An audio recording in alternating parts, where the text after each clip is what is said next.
Everyone, ఈ sprouts maker box నేను ఫ్లిప్కార్ట్లో తీసుకున్నాను. ఎంత పడిందో మీకు లాస్ట్లో చెప్తాను చూడండి. ఇది చాలా యూస్ఫుల్గా ఉంటుంది. మనకి ఏమైతే మనం స్ప్రౌట్స్ కావాలి అనుకుంటున్నామో వాటిని నీట్గా కడిగేసేసి ఒక 10 అవర్స్ నానబెట్టేయాలి. తర్వాత ఒక స్ట్రైనర్లో తీసుకొని బాగా నీళ్లు జల్లిచ్చేసేయండి. జల్లిచ్చేసిన తర్వాత ఈ కంపార్ట్మెంట్స్ బాక్స్ని డివైడ్ చేసుకొని లాస్ట్లో ఉన్న బాక్స్లో ఒక ఫుల్ గ్లాస్ వాటర్ పోసేయండి. పోసేసి తర్వాత ఈ స్టెప్ బై స్టెప్ పెట్టుకొని మంచిగా స్ప్రెడ్ చేసేసేయండి.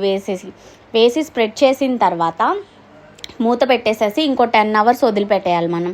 అట్లా 10 అవర్స్ తర్వాత బ్రహ్మాండంగా స్ప్రౌట్స్ రెడీ అయిపోతాయి. అదే క్లాత్లో కడితే మనకి అవుతున్నాయో లేవో అన్న టెన్షన్, ఒక్కోసారి ఫంగస్ వచ్చింది, ఒక్కోసారి జిగురుగా నురుగులా వచ్చేస్తుంది. అట్లా టెన్షన్ ఏమి ఉండదు. దీంతో మంచిగా బ్రహ్మాండంగా అవుతాయి. మనం హెల్త్ వైజ్ కూడా చాలా హైజెనిక్గా ప్రిపేర్ చేసుకున్నట్టు అయ్యిద్ది అనమాట. అండ్ ఇది నాకు 174 రూపీస్ పడింది. ఫ్లిప్కార్ట్లో తీసుకున్నాను. మీరు ఇదే బాక్స్ని డైరెక్ట్గా ఫ్రిడ్జ్లో కూడా పెట్టుకోవచ్చు. 2-3 డేస్ అలా పెట్టుకొని వాడుకోవచ్చు.